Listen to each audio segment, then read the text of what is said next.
Semen analysis చేయించుకున్నప్పుడు అందులో infection అని వచ్చిందా? మరి నెక్స్ట్ ఏంటి? ఈ ఇన్ఫెక్షన్ పోతుందా లేదా? అసలు పిల్లలు కలుగుతారా వీళ్ళకి నార్మల్గా లేదా అన్నది ఇప్పుడు చూద్దాము. హలో అండి, నేను doctor Purnima, working as a fertility specialist at 49 Karimnagar branch.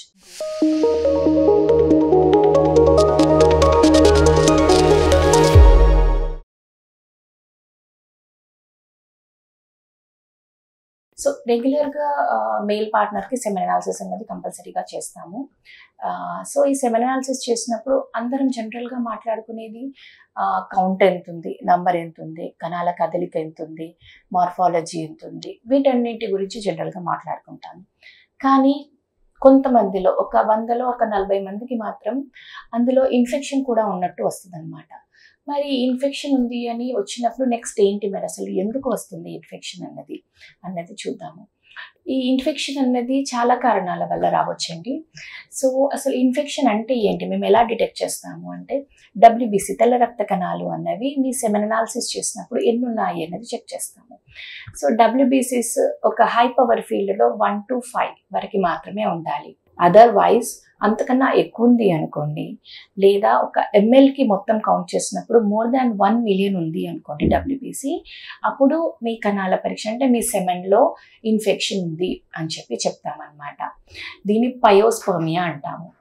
So WBC అంటే తెల్ల రక్త కణాలు ఎక్కువ ఉన్నాయి. అయితే ఏంటి, ఎక్కువ ఉంటే ఇప్పుడు ప్రాబ్లం ఏంటి, మనకి ఎక్కువ ఉంటే ఏమవుతుంది అంటే ఈ డబ్ల్యూబీసీస్ ఎక్కువ ఉండడం వల్ల మనకి కణం నంబర్ కూడా ఎఫెక్ట్ అవుతుంది, క్వాలిటీ ఎఫెక్ట్ అవుతుంది, దాని మార్ఫాలజీ మొత్తం అంటే తలలో ఉన్న యాక్రోజోమ్ ఏదైతే తయారవుతుందో, ఈ యాక్రోజోమ్ అంటే స్పర్మ్ మీద క్యాప్ లాగా ఉంటుంది అనమాట, ఆ యాక్రోజోమ్ కూడా ఎఫెక్ట్ అవుతుంది.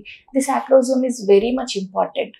మనకి ఎగ్ లోపలికి స్పర్మ్ ఇలా దూసుకెళ్ళాలి అంటే this acrosome is very very important. So ఈ యాక్రోజోమ్ అనేది డ్యామేజ్ అవుతుంది. ఇది డ్యామేజ్ కావడం వల్ల ఎగ్ ఉన్న స్పర్మ్ దగ్గరికి వెళ్ళినా కూడా అది కలవలేదు, దాంతో మనకి ఎంబ్రియో అన్నది రాదు.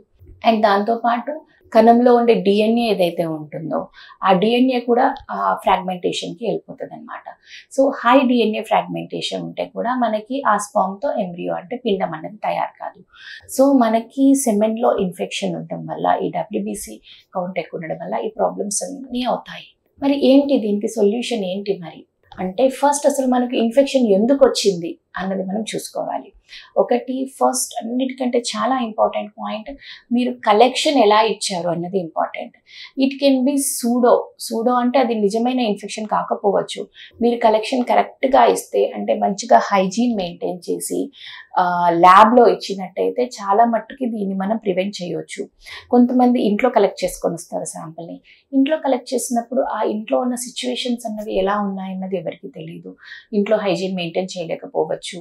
అట్లాంటి కండిషన్స్లో కూడా, లేదంటే మీరు తీసుకొని వచ్చేటప్పుడు ఆ వాతావరణంలో ఏదైనా ఇన్ఫెక్షన్స్ ఉన్నవి యాడ్ కావచ్చు. సో అట్లాంటప్పుడు కూడా మనకి ఈ సెమెన్ కలెక్షన్లో పస్సల్స్ అన్నది వస్తుంది అనమాట.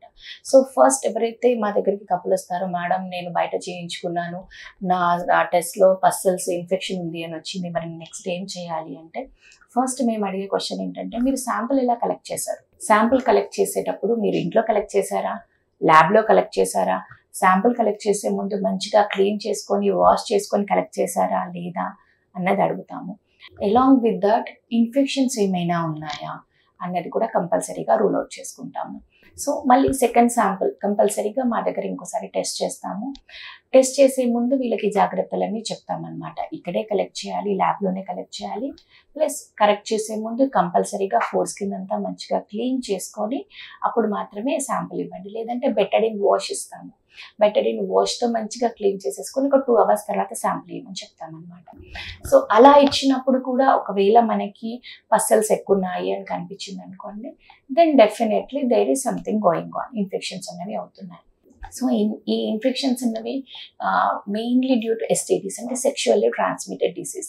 మీ వైఫ్ నుండి మీకు కానీ, మీ నుండి మీ వైఫ్కి కానీ స్ప్రెడ్ అయిన డిసీజెస్ అనమాట. అది సిఫిలిస్ కావచ్చు, క్లమీడియా కావచ్చు, గొనోరియా కావచ్చు, ఏ ఇన్ఫెక్షన్ అయినా అయి ఉండొచ్చు. అలాంగ్ విత్ దట్ మీరు రీసెంట్గా ఏదైనా మీకు సర్జరీ అయినా, లేదంటే ఆ కింది ప్రాంతంలో ఏదైనా దెబ్బ తగిలినా, లేదంటే కొన్నిసార్లు కొన్ని ఆటో ఇమ్యూన్ డిసీజెస్లో కూడా మనకి డబ్ల్యూబీసీ అన్నది కౌంట్ అన్నది ఎక్కువగా కనిపిస్తుంది. మరి అట్లాంటప్పుడు నెక్స్ట్ ట్రీట్మెంట్ ఏంటి? ఫస్ట్ మనం ఏం చేస్తామంటే ఈ సెమెన్ని కల్చరల్ సెన్సిటివిటీకి పంపిస్తాము. కల్చర్ సెన్సిటివిటీ చేసినప్పుడు అప్పుడు మనకి అసలు ఏ రకమైన ఇన్ఫెక్షన్ ఉంది అన్నది తెలుస్తుంది. తెలిసినప్పుడు దాన్ని బట్టి మీకు ఎలాంటి యాంటీబయాటిక్ పెట్టాలి అన్నది మేము చూస్తాము. Antibiotics, antioxidants and lifestyle changes. యాంటీ ఆక్సిడెంట్స్తో కూడిన ట్యాబ్లెట్స్ ఇస్తాము. మీ కల్చర్ సెన్సిటివిటీ తర్వాత దానికి తగ్గట్టు యాంటీబయాటిక్స్ స్టార్ట్ చేస్తాము. దానితో పాటు లైఫ్ స్టైల్ చేంజెస్ ఎందుకు చెప్తాము అంటే ఎవరైతే బాగా స్మోకింగ్ చేస్తారో, డ్రింకింగ్, ఆల్కహాల్ ఇంటేక్ ఉంటుందో అట్లాంటి వాళ్ళల్లో కూడా వాళ్ళకి ఎలాంటి ఇన్ఫెక్షన్స్ లేకపోయినా అట్లాంటి వాళ్ళ దాంట్లో ఈ డబ్ల్యూబీసీ కౌంట్ అనేది చాలా ఎక్కువగా ఉంటుంది. సో అట్లాంటి వాళ్ళకి ఏం చెప్తామంటే లైఫ్ స్టైల్ చేంజెస్ చేసుకొని ఆ అలవాట్లన్నీ తగ్గించుకొని యోగా, మెడిటేషన్ చేస్తూ దానితో పాటు ఈ యాంటీ ఆక్సిడెంట్ ట్యాబ్లెట్స్ వాడడం వల్ల ఈ ఇన్ఫెక్షన్స్ని చాలా మట్టుకు తగ్గించుకోవచ్చు. అయినా ఇవన్నీ చేసినా కూడా ఒకవేళ తగ్గట్లేదు అంటే దెన్ మనం ఇంకా డీప్గా ఇన్వెస్టిగేషన్ చేసుకోవాలి. సో ఎవరైనా మీరు కానీ మీ ఫ్రెండ్స్లో కానీ ఎవరికైనా ఇలా సెమెన్ అనాలిసిస్లో పస్సల్స్ ఉన్నాయి అని వస్తే టెన్షన్ పడకండి. ఇందాక నేను చెప్పినట్టుగా మనం సెకండ్ శాంపుల్ మంచిగా అన్ని జాగ్రత్తలు చేసుకొని దాన్ని బట్టి నెక్స్ట్ ట్రీట్మెంట్ నేను చెప్పిన విధంగా పాటిస్తే మీరు సక్సెస్ఫుల్గా ప్రెగ్నెన్సీని పొందవచ్చు.